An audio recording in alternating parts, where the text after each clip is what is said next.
Start with 1/4 cup of your favorite grated cheese. Add 1/3 cup of cooked spinach. 1/3 cup of chopped tomatoes, and you can use any tomato that you prefer. Of course, here I decided to use cherry tomatoes. 1 tablespoon of fresh basil, and basil is something really that anybody can grow. You don't need a yard, it grows well in a pot. It just needs sunlight, water, and summertime warmth. We'll add 2 eggs.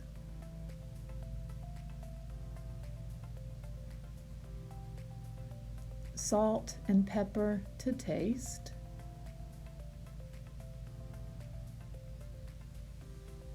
Mix all the ingredients together vigorously.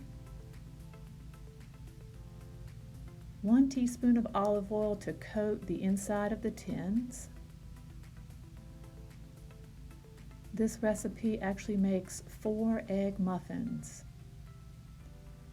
They'll bake at 375 degrees Fahrenheit for 20 minutes, and voila, you have delicious, yummy, and satisfying egg muffins. We recommend them with an English muffin and a turkey sausage patty for a tasty, filling, and balanced breakfast.